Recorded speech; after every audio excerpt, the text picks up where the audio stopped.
저는 올해로 105살이 되었습니다. 한 세기가 넘는 시간 동안 저는 수많은 어머니들의 삶을 지켜보았습니다. 전쟁 속에서도 자식을 품에 안고 살아남은 어머니들, 가난 속에서도 자식 하나 잘 키우겠다는 일념으로 버텨온 어머니들, 그리고 그 모든 희생 끝에 홀로 남겨진 어머니들을 저는 그분들의 눈빛을 기억합니다. 그 눈빛 안에 담긴 것이 원망인지 체념인지 아직도 저는 가끔 생각합니다. 오늘 저는 여러분께 불편한 이야기를 하려 합니다. 듣기 좋은 말을 하기에 저는 너무 오래 살았습니다. 105년을 살고 나면 진실만이 남습니다. 그래서 저는 오늘 많은 어머니들이 평생 외면해온 하나의 역설에 대해 말씀드리려 합니다. 자식을 가장 사랑한 어머니가 때로는 가장 먼저 혼자가 됩니다. 이 말이 잔인하게 들린다면 잠시만 제 이야기를 들어보십시오. 저는 자식이 나쁘다고 말하는 것이 아닙니다. 자식이 은혜를 모른다고 말하는 것도 아닙니다. 저는 단지 사랑이 잘못된 방식으로 전해질 때 어떤 일이 벌어지는지를 말씀드리는 겁니다. 우리는 흔히 이렇게 생각합니다. 자식에게 많이 줄수록 자식 곁에 오래 머물 수 있다고, 내가 희생할수록, 내가 의지할수록 자식은 나를 버리지 않을 것이라고 그 믿음은 이해할 수 있습니다. 어쩌면 그것이 수십 년간 어머니를 버티게 해준 힘이었을 수도 있습니다. 하지만 저는 105년의 삶을 통해 이것을 배웠습니다. 인간은 자신을 숨막히게 하는 것으로부터 본능적으로 멀어진다는 것을 아무리 사랑하는 사람이라도 사랑은 공기와 같아야 합니다. 있을 때는 느끼지 못하지만 없으면 살 수 없는 것. 그런데 어떤 사랑은 공기가 아니라 물처럼 가슴까지 차오릅니다. 처음에는 촉촉하게 느껴지지만 결국 숨을 막습니다. 자식들은 그 물에서 헤어나오기 위해 조금씩, 아주 조금씩 멀어지기 시작합니다. 그것이 배신이 아닙니다.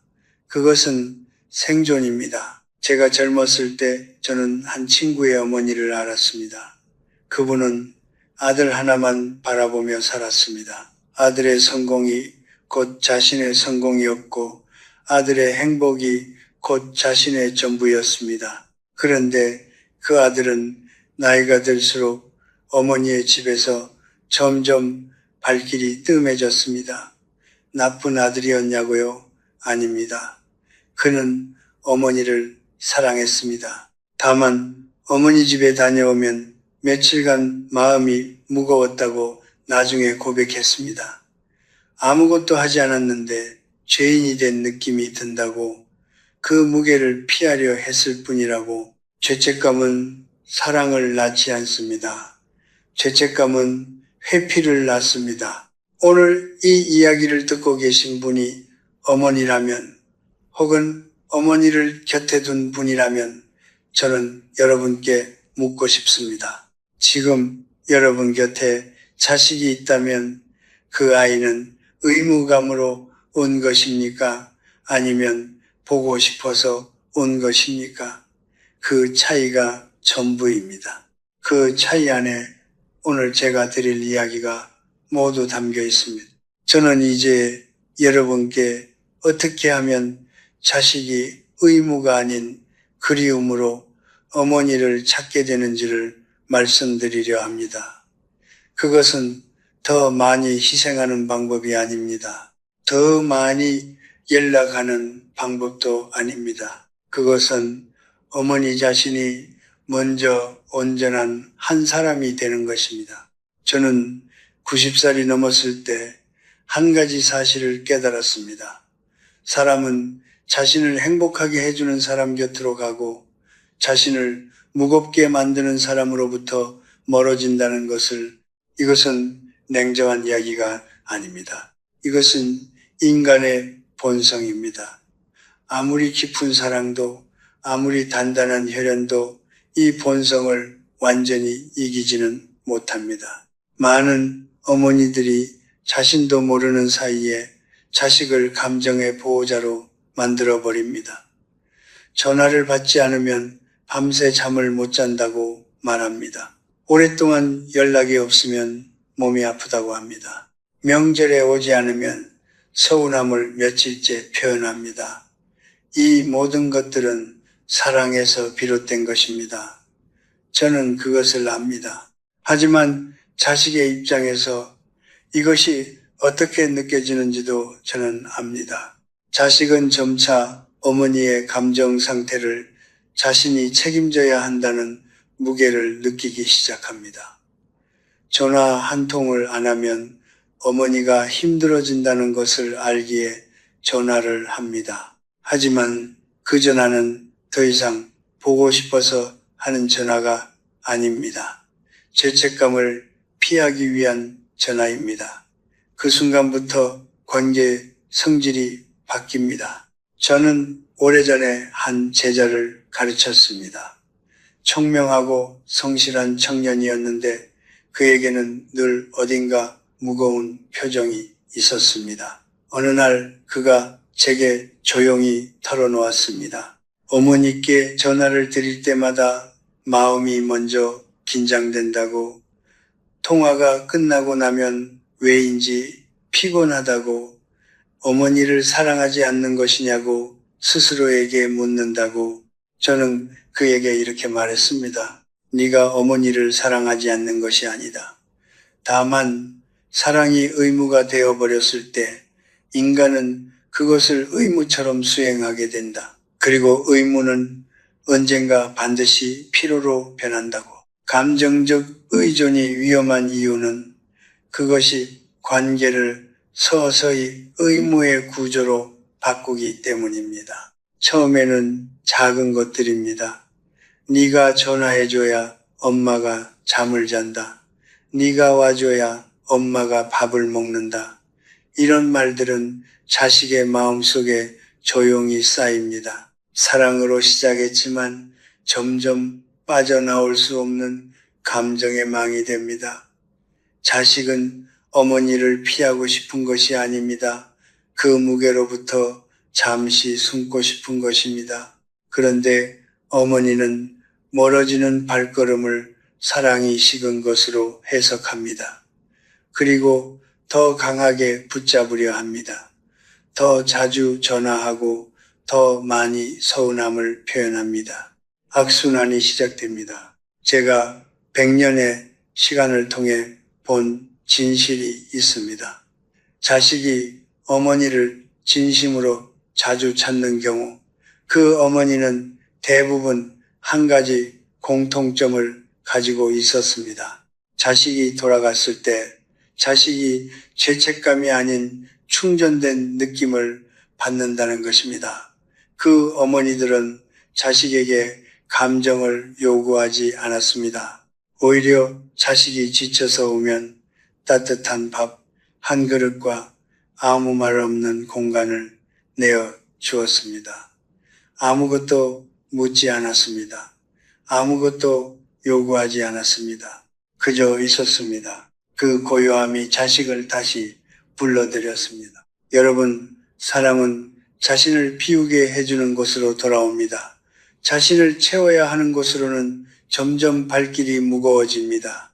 어머니의 집이 자식에게 어떤 공간인지 오늘 한번 조용히 생각해 보시기 바랍니다. 쉬러 오는 곳입니까? 아니면 버텨야 하는 곳입니까? 그 답이 앞으로 그 자식이 얼마나 자주 돌아올지를 결정합니다.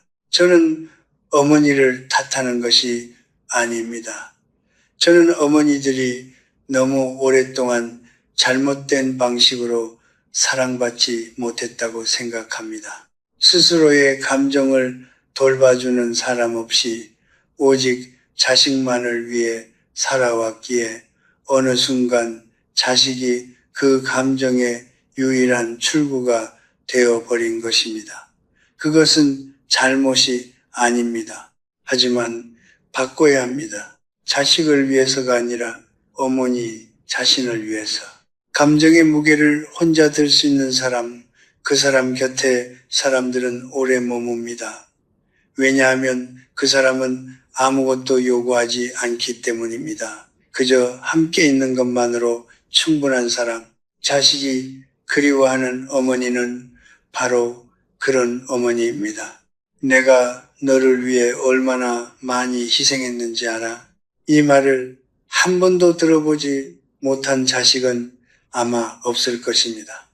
그리고 이 말을 한 번도 해보지 않은 어머니도 아마 없을 것입니다. 저는 이 말이 얼마나 깊은 사랑에서 나오는지 압니다.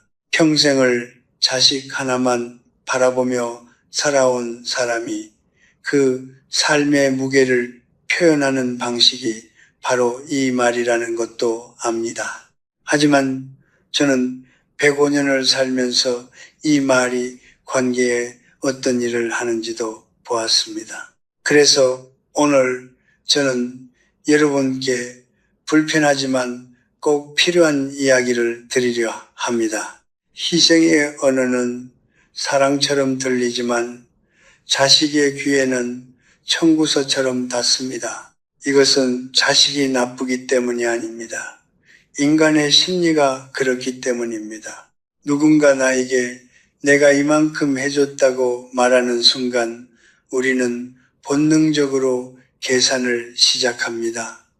내가 충분히 갚았는가? 나는 지금 빚을 지고 있는가? 그 계산이 시작되면 관계는 따뜻함이 아닌 의무의 구조로 굳어집니다. 그리고 의무로 굳어진 관계에서 사람은 자유를 잃습니다. 자유를 잃은 사람은 반드시 그 관계로부터 도망칠 방법을 찾습니다. 그것이 인간입니다. 그것이 자연입니다. 저는 젊은 시절 한 친구가 있었습니다. 그의 어머니는 정말 훌륭한 분이었습니다. 남편을 일찍 여의고 혼자서 세 아이를 키웠습니다. 먹을 것이 없어 굶으면서도 자식들 밥은 챙겼고 자신의 옷은 해지도록 입으면서도 자식들 교복은 깨끗하게 빨았습니다.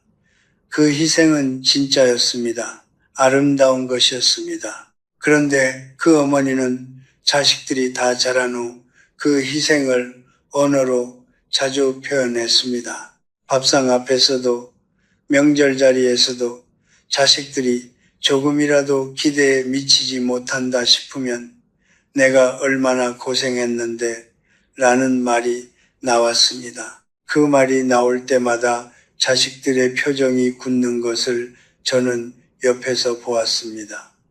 사랑이 식은 것이 아니었습니다. 다만 그 자리가 점점 무거워진 것입니다. 그리고 무거운 자리에는 사람이 오래 앉아있지 않습니다. 진정한 희생은 소리가 없습니다. 봄비가 땅속으로 스며드는 것처럼 진짜 사랑은 소리 없이 스며들고 소리 없이 자식의 뿌리를 깊게 만들어줍니다. 그런데 희생을 말로 표현하기 시작하는 순간 그것은 성격이 바뀝니다. 선물이 아니라 거래가 됩니다. 그리고 거래에서는 항상 누군가가 손해를 봤다고 느끼게 됩니다. 저는 여러분께 묻고 싶습니다. 여러분이 자식에게 희생을 이야기할 때 그 말의 목적은 무엇입니까? 자식이 그것을 알아주길 바라는 것입니까? 인정을 받고 싶은 것입니까? 아니면 그 외로움과 서운함을 다른 방식으로는 표현할 줄 몰라서 나오는 말입니까? 저는 대부분의 경우 마지막에 해당한다고 생각합니다. 희생의 언어는 결국 사랑받고 싶다는 외침입니다. 다만 그 외침의 방식이 원하는 것과 정반대의 결과를 만들어 낼 뿐입니다. 사랑받고 싶다면 청구서를 내밀지 마십시오. 대신 자신이 먼저 충만해지십시오. 자신의 하루가 의미 있고 자신의 삶이 온전할 때 자식에게 기대할 것이 줄어듭니다. 기대가 줄어들면 서운함도 줄어듭니다. 서운함이 줄어들면 희생의 언어도 사라집니다. 그리고 그 자리에 진짜 따뜻함이 남습니다. 자식은 그 따뜻함을 향해 돌아옵니다. 의무가 아니라 그리움으로. 저는 오래 살면서 이것을 배웠습니다. 사람은 자신에게 아무것도 요구하지 않는 사람 곁에서 가장 편안함을 느낍니다. 아무 조건 없이 반겨주는 사람, 왔다가 가도 뒤끝 없이 보내주는 사람, 그런 사람의 집 앞에서는 발걸음이 저절로 멈춥니다. 자식이 그리워하는 어머니의 모습은 화려하거나 대단한 모습이 아닙니다. 그저 편안한 사람, 아무것도 요구하지 않는 사람, 그냥 거기 있어주는 사람. 희생은 아름답습니다. 하지만 희생을 언어로 꺼내는 순간 그것은 무기가 됩니다. 그리고 무기를 든 사람 곁에서는 아무도 쉬지 못합니다. 저는 나이가 들수록 한 가지 진실이 더욱 선명하게 보였습니다.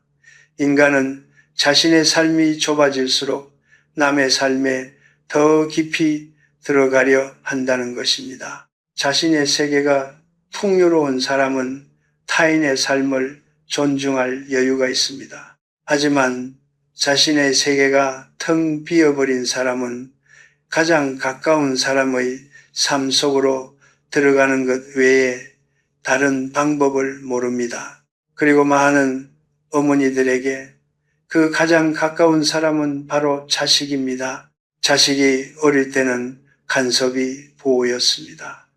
무엇을 먹는지, 어디에 가는지, 누구를 만나는지 알아야 했습니다. 그것은 당연한 일이었습니다. 그런데 문제는 자식이 어른이 된 후에도 그 방식이 그대로 유지될 때 생깁니다. 어른이 된 자식의 냉장고에 무엇이 있는지 걱정하고 자식의 배우자와의 관계에 의견을 내고 자식이 내린 결정에 왜 그랬냐고 묻습니다.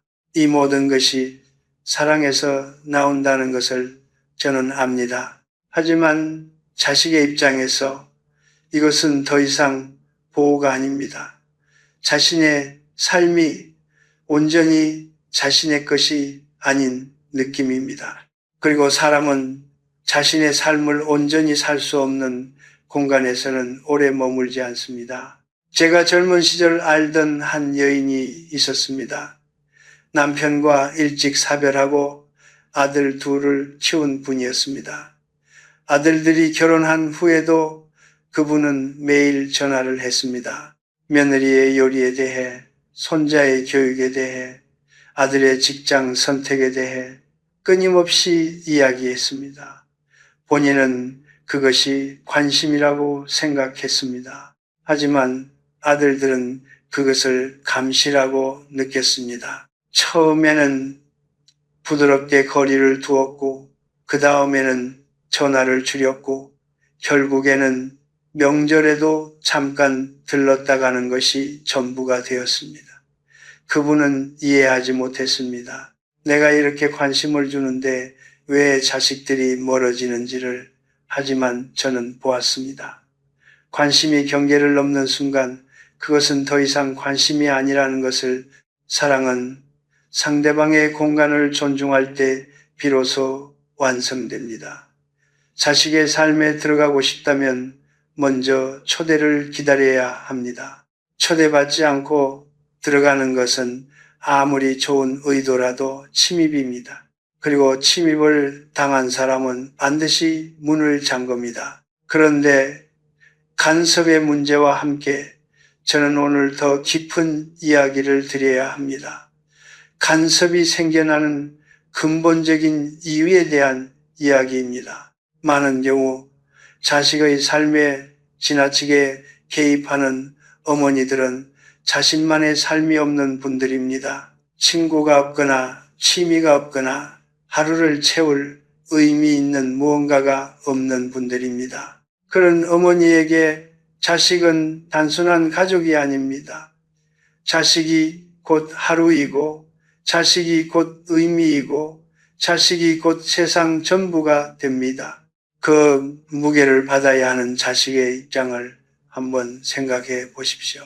자신이 누군가의 유일한 우주가 된다는 것은 얼마나 무거운 일인지를 저는 오래전부터 이것을 믿어왔습니다. 자신의 삶이 풍요로운 어머니가 가장 좋은 어머니라고, 친구와 웃고 혼자서도 아침을 즐기고 책을 읽고 산책을 하고 자신만의 작은 기쁨들이 있는 어머니, 그런 어머니는 자식에게 연락이 없어도 흔들리지 않습니다. 자식이 한 달에 한 번 와도 서운하지 않습니다. 왜냐하면 그 어머니의 하루는 자식 없이도 이미 채워져 있기 때문입니다. 그리고 역설적이게도 바로 그런 어머니에게 자식들은 더 자주 돌아옵니다. 부담이 없으니까요. 가면 편하니까요. 갔다 와도 마음이 가벼우니까요. 저는 90살이 지난 후 매일 아침 산책을 했습니다. 혼자였지만 외롭지 않았습니다. 길가의 나무를 보고 하늘의 색깔을 느끼고 지나가는 사람들의 표정을 읽는 것만으로도 하루는 충분히 풍요로웠습니다. 나만의 세계가 있는 사람은 남의 세계를 빼앗으려 하지 않습니다. 그것이 제가 오랜 시간을 통해 배운 단순하지만 깊은 진실입니다. 자식의 삶에서 한 발 물러서십시오. 그 한 발이 관계를 망치는 것이 아닙니다. 오히려 그 한 발이 자식이 다시 돌아올 수 있는 공간을 만들어줍니다. 그리고 그 공간을 만들기 위해 가장 먼저 해야 할 일은 어머니 자신의 삶을 다시 시작하는 것입니다. 작아도 됩니다. 늦어도 됩니다. 오늘 오후 혼자 걸어보는 것부터 시작해도 됩니다. 자식이 유일한 세계인 사람은 결국 그 세계를 잃게 됩니다. 하지만 자신의 세계를 가진 사람은 자식을 그 세계의 일부로 오래 간직할 수 있습니다. 외로움은 나이가 들수록 깊어집니다. 이것은 부정할 수 없는 사실입니다. 친구들이 하나둘 세상을 떠나고 몸이 예전 같지 않고 하루가 길어지고 밤이 더 조용해집니다.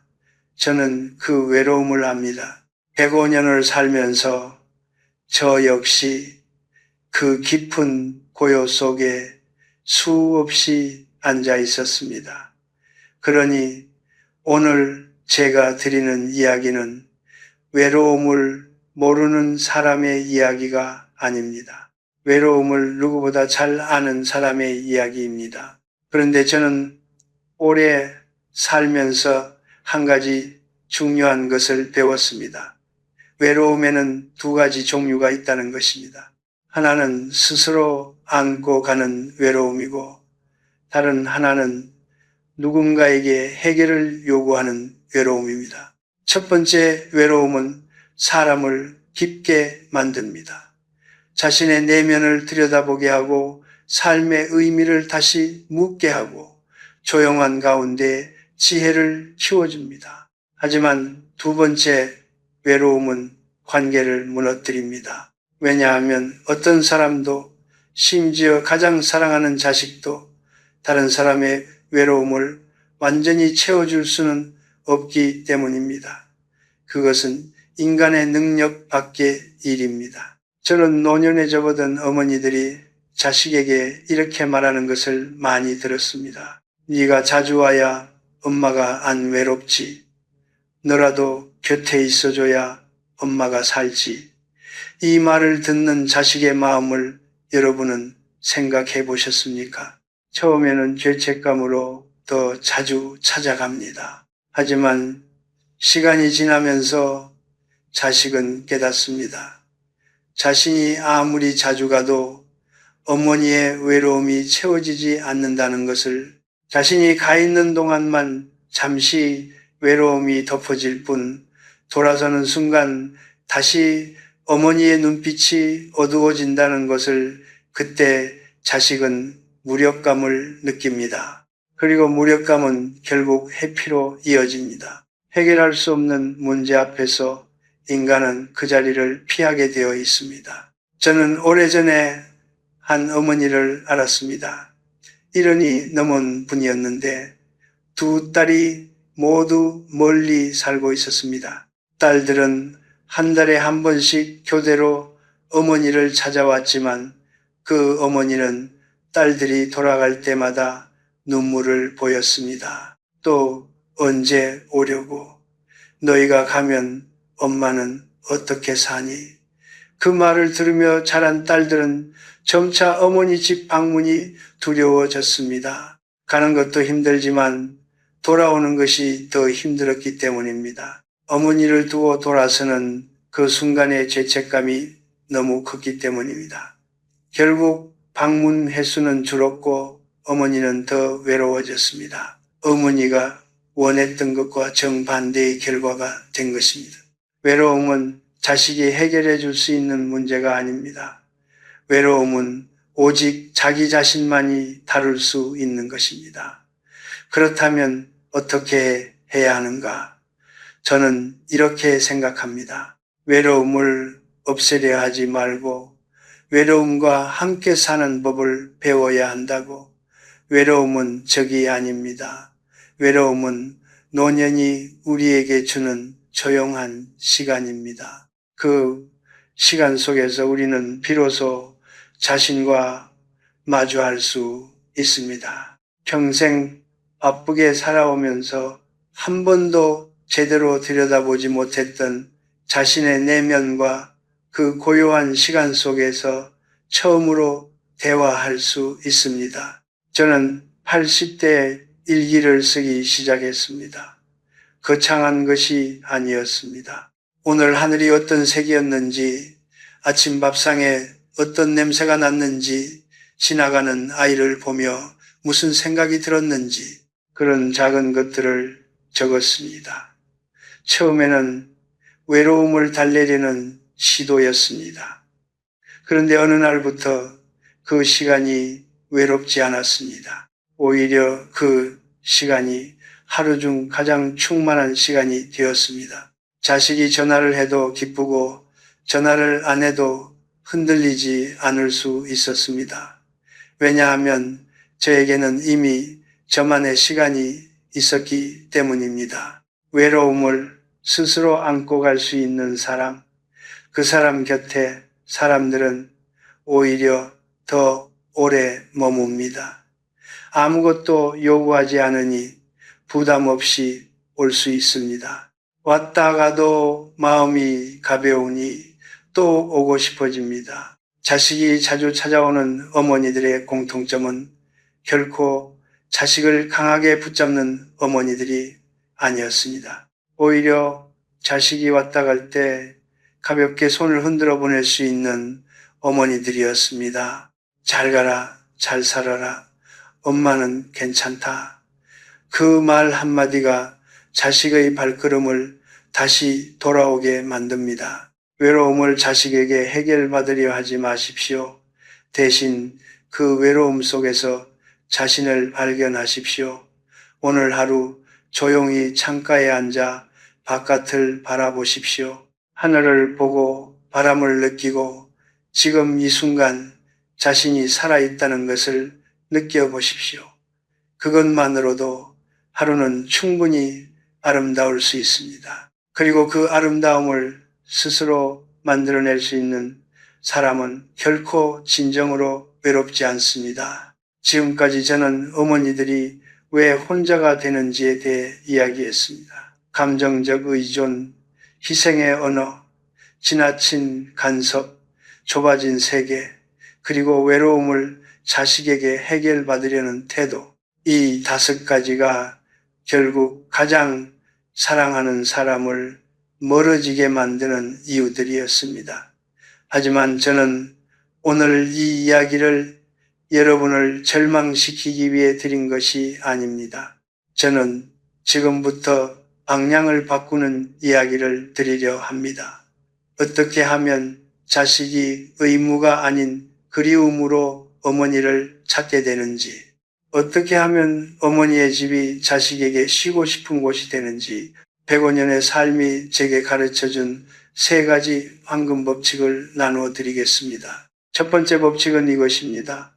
자식에게 필요한 사람이 되기 전에 먼저 자신에게 충분한 사람이 되십시오. 많은 어머니들이 자식에게 필요한 존재가 되려고 노력합니다. 맛있는 음식을 해주고 아픈 데 없나 살피고 무슨 일이 있으면 달려가려 합니다. 그 마음은 아름답습니다. 하지만 자식에게 진정으로 필요한 어머니는 무언가를 해주는 어머니가 아닙니다. 곁에 있는 것만으로 편안함을 주는 어머니입니다. 그리고 그런 편안함은 어머니 자신이 먼저 내면이 평온한 사람일 때만 가능합니다. 불안한 사람 곁에서는 누구도 편안할 수 없습니다. 결핍된 사람 곁에서는 누구도 오래 쉬지 못합니다. 그러므로 자식을 위해 가장 먼저 해야 할 일은 자신의 하루를 충만하게 채우는 것입니다. 아침에 일어나 좋아하는 차 한 잔을 마시는 것, 날씨가 좋으면 밖에 나가 걷는 것, 오래전에 읽다만 책을 다시 펼치는 것, 이런 작은 것들이 어머니의 내면을 채우고 그 충만함이 자식에게 편안함으로 전해집니다. 자신이 먼저 온전한 사람이 될 때 비로소 자식에게 진정한 쉼터가 될 수 있습니다. 두 번째 법칙은 이것입니다. 자식이 왔을 때 기뻐하되 갈 때는 가볍게 보내십시오. 이것이 말처럼 쉽지 않다는 것을 저는 압니다. 오랫동안 기다렸던 자식이 잠깐 왔다 돌아가는 뒷모습을 보면 마음이 무너지는 것이 당연합니다. 하지만 그 무너지는 마음을 자식에게 보여주는 순간 자식의 발걸음은 무거워집니다. 다음번에 또 그 무게를 감당해야 한다는 것을 알기 때문에 오기 전부터 마음이 먼저 지칩니다. 반면 자식이 갈 때 밝게 손을 흔들어주는 어머니, 잘 가, 바쁠 텐데 왔다 가줘서 고마워, 몸 조심해. 그 말 한마디를 들은 자식은 집으로 돌아가는 길이 가볍습니다. 마음에 빚이 없습니다. 그리고 빚이 없는 사람은 다음에 또 오고 싶어집니다. 오는 것이 즐거운 일이 되기 때문입니다. 자식을 붙잡으려 할수록 자식은 멀어집니다.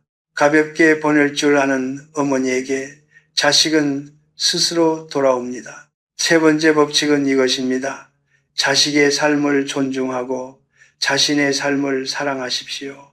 자식이 어떤 선택을 하든 그것은 자식의 인생입니다. 어머니의 기준과 다르더라도, 어머니의 방식과 다르더라도 그 삶은 자식이 책임지고 살아가야 하는 것입니다. 그 선택을 존중한다는 것은 침묵으로 동의한다는 뜻이 아닙니다.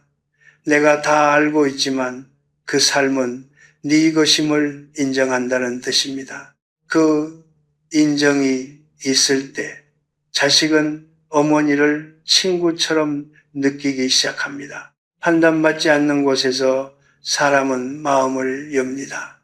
마음을 열면 자연스럽게 더 자주 연락하게 됩니다. 그리고 자신의 삶을 사랑한다는 것은 어머니 스스로가 매일의 작은 아름다움을 발견하며 산다는 뜻입니다. 오늘 먹은 밥이 맛있었고, 오늘 본 하늘이 예뻤고, 오늘 읽은 문장 하나가 마음에 남았다. 이런 것들을 소중히 여기는 사람은 자식에게도 그 온기를 나눌 수 있습니다. 받기만 바라는 사람이 아니라 줄 수 있는 사람이 됩니다. 그리고 줄 수 있는 사람 곁에는 사람이 모입니다. 저는 이 세 가지 법칙이 거창하지 않다는 것을 압니다.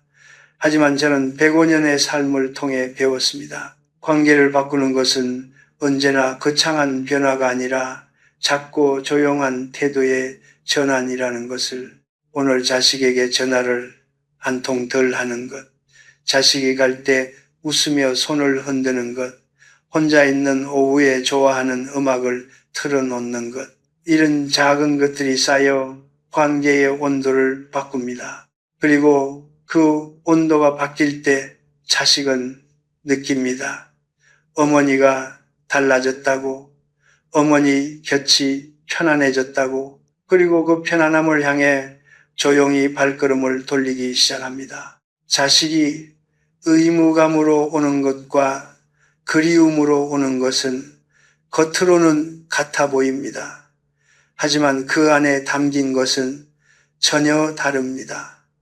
의무감으로 온 자식은 시계를 봅니다. 그리움으로 온 자식은 더 있다 가겠다고 말합니다.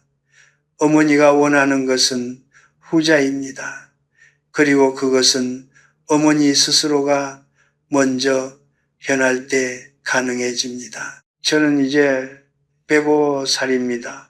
이 나이가 되면 많은 것들이 사라집니다.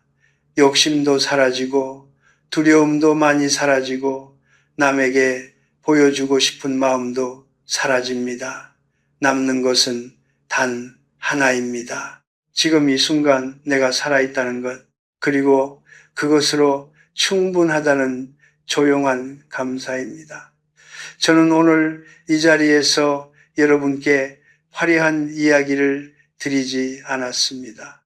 성공의 비결도 행복해지는 공식도 드리지 않았습니다. 저는 다만 105년을 살면서 제가 직접 보고 느끼고 깨달은 것들을 솔직하게 나눴을 뿐입니다. 그것이 제가 드릴 수 있는 가장 진실한 것이기 때문입니다. 오늘 이 이야기를 들으신 어머니들께 저는 한 가지만 말씀드리고 싶습니다.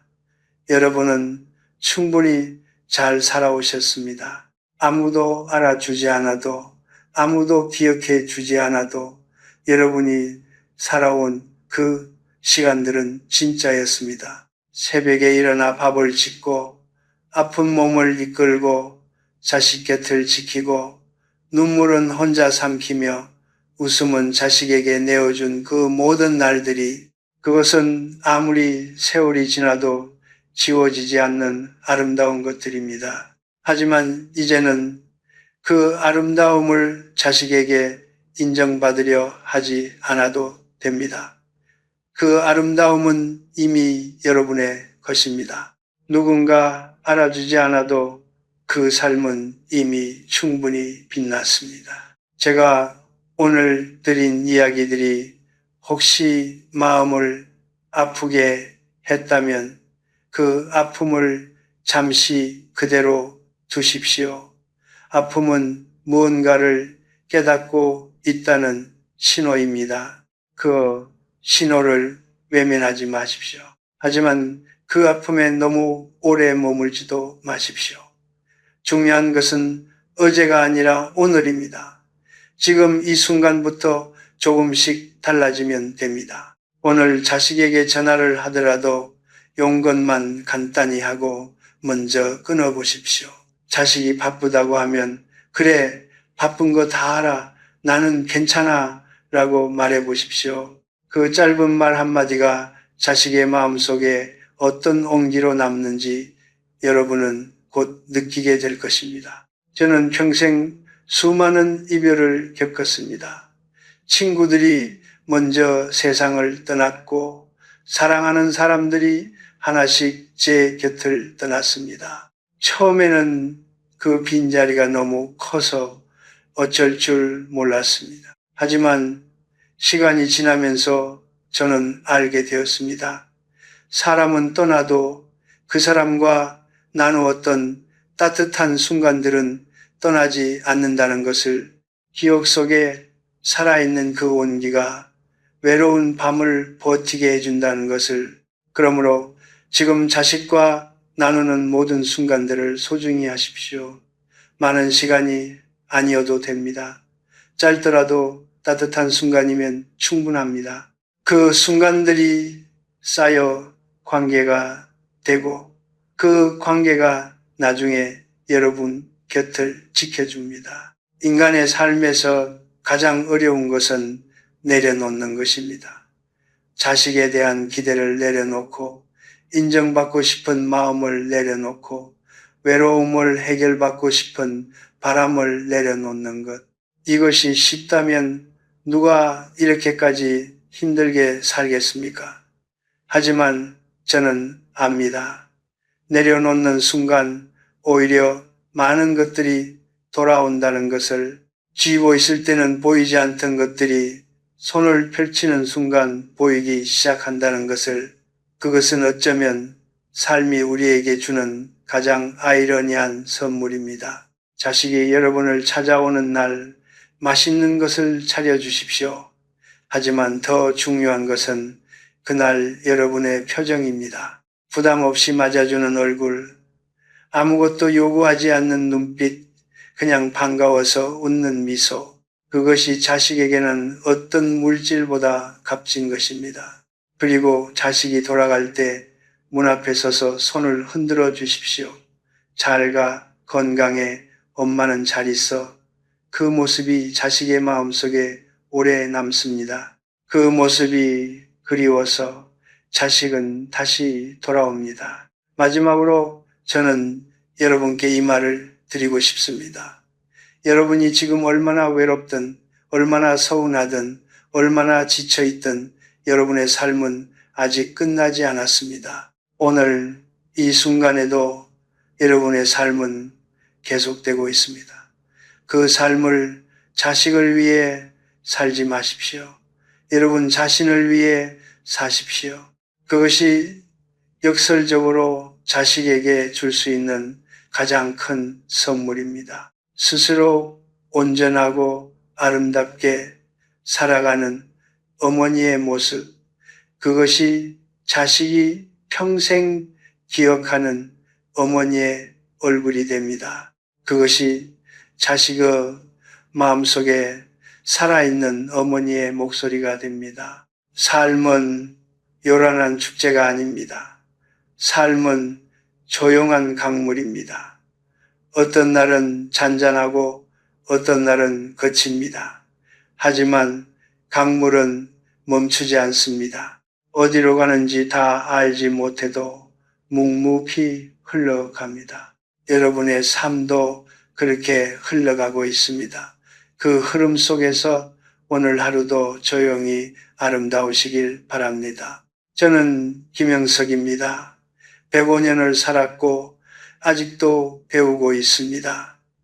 오늘 이 이야기가 여러분의 마음속에 작은 씨앗 하나를 심었기를 바랍니다. 그 씨앗이 자라 여러분의 남은 날들을 조금 더 따뜻하게 만들어주기를 진심으로 바랍니다.